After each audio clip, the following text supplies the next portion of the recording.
Alrighty, hey everybody. Yes, so yeah, just came back from a 20-day meditation course, so haven't actually filmed anything for about a month, but I'm super keen to get back into it. So yeah, on to today's video. If you clicked on this video, you might be wondering why the title seems so extreme. I was thinking, make it be consistent at all costs, or making consistency your only goal. So I reckon both of those are a bit extreme. However, I've been reflecting lately, and there's a point I want to make about how important consistency is. So let's get into it.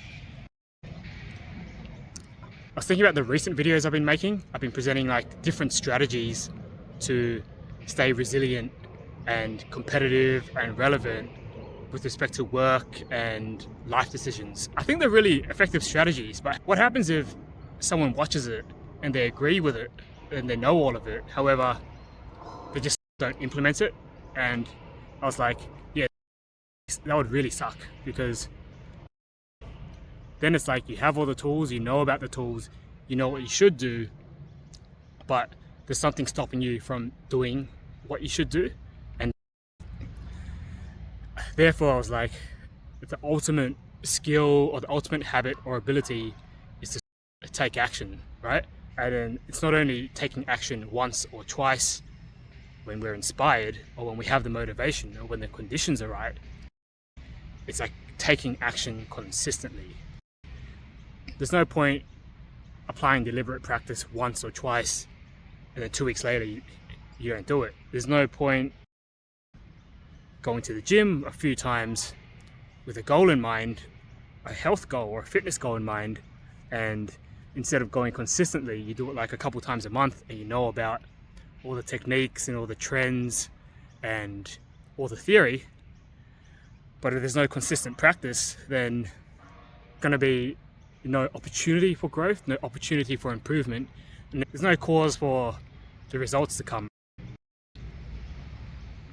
One of the reasons why it's so important is because there's a few stages, right? One where they're not consistently taking action on what they know they should do, right? The stage after that is that they're consistently taking action. And that's not even the stage we want to be at, because like I've talked about before, someone who takes action, it doesn't mean they're taking the right action or they're doing the right technique. You need deliberate practice to improve the process and to make sure that we're acting efficiently and we're practicing efficiently. But then the thing is, we can't even get to that stage if we're not even doing anything in the first place. So first you've got to start doing stuff consistently and get in the mode of applying yourself. And after that, to make sure that we're not one of those people who apply themselves for 20 years, but they don't get very far. It's like that person who they repeat the same year 20 times. So at the end of 20 years, they've only got effectively 1 year's worth of experience. We want to get from that action-taking perspective to the deliberate practice and fine-tuning mode, where it's quite inevitable that we would get good at something.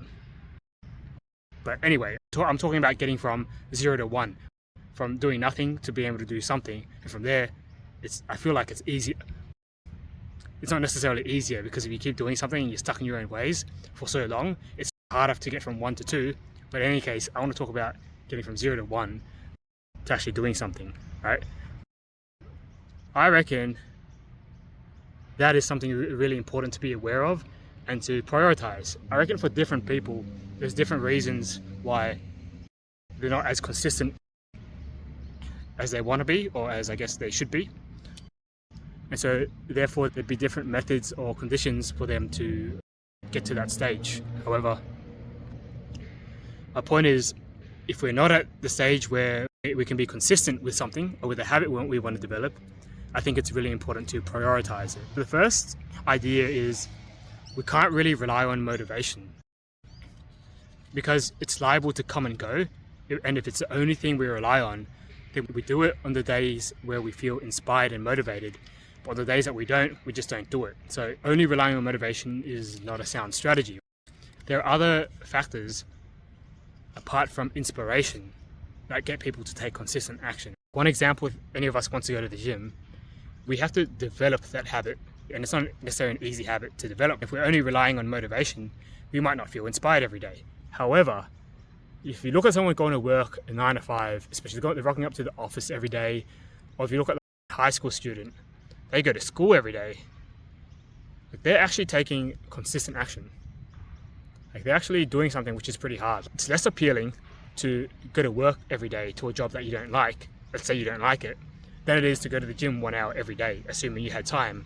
However, the success rate in terms of showing up, it's actually extremely high for people with full-time jobs, right?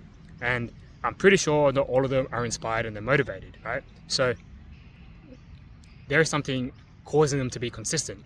The environment and their lifestyle is engineered in a way such that the incentives are to go outweigh the incentives of just staying home and relaxing.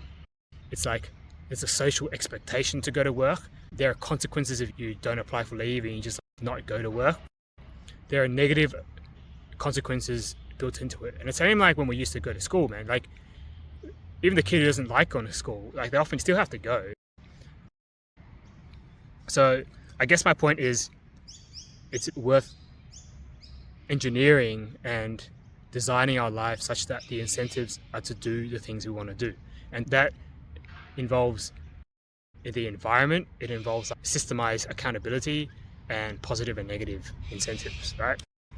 That's the first thing.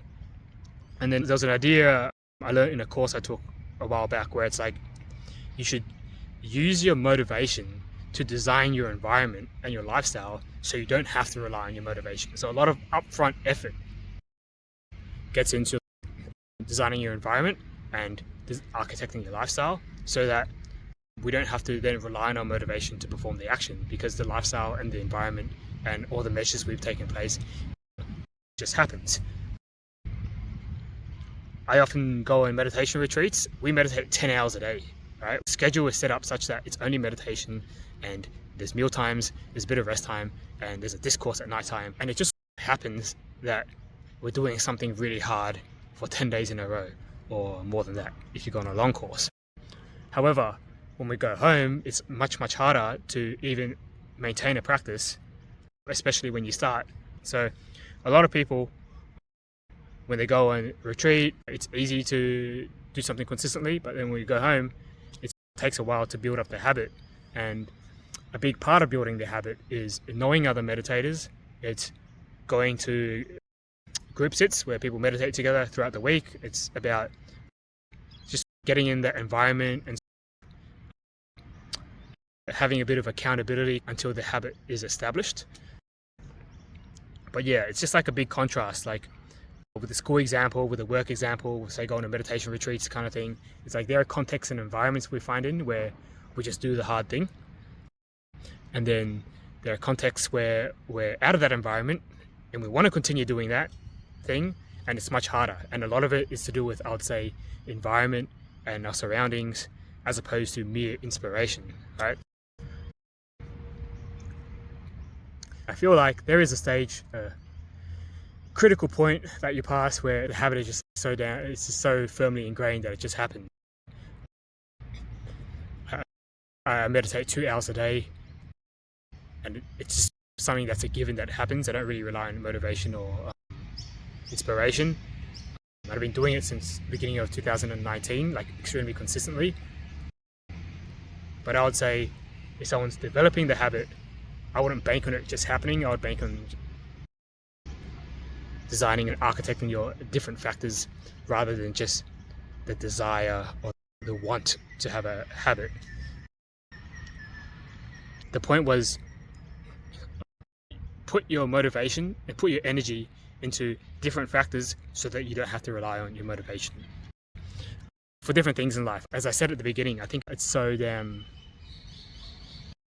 individual. Like, someone might need to hire a personal trainer, whereas another person might only need to buy the gym membership and they're there.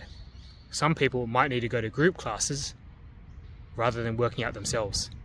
Some people, and I've tried this in the past and it worked for me at least, was to have a bet with a friend, and if I don't show up to the tennis court at 6 a.m, then we get fined $10 or $20, whatever it was, or maybe it was more. And then magically speaking, we would be there at 6 a.m. in the morning at the tennis courts, whereas for us it'd normally be really hard to. Merely investing, as in with money, into a course or something, and I think this applies to a lot of people, though I know it's not enough for others, to work harder and to study harder and to get better than if the course were given for free. I took a Pali course last year and I have one coming up this year, and last year I was convinced to join the class, and it was actually 2,000 Australian dollars. It was quite a bit more than initially I would have been keen to pay, but I decided to do it. My teacher lives in Germany. There's a time difference. I'm the type of guy who sleeps in, but the classes were at 4 a.m. often Australian time. In that class I was super consistent.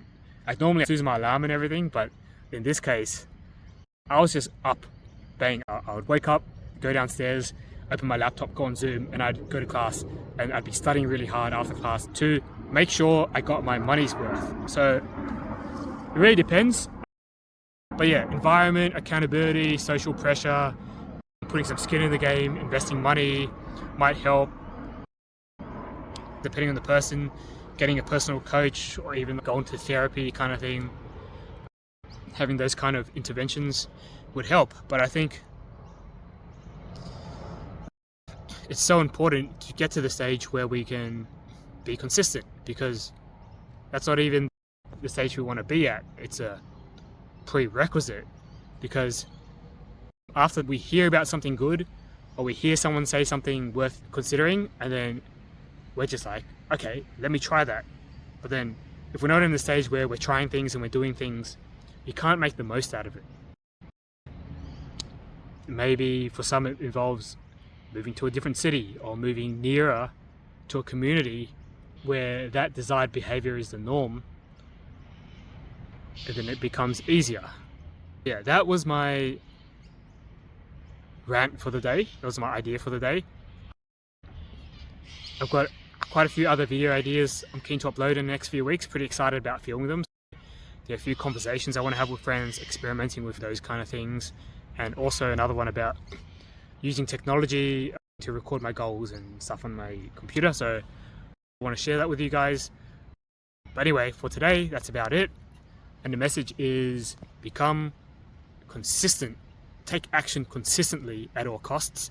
And that should be the only goal, because it will enable the upcoming goals, or it will enable the goals that follow.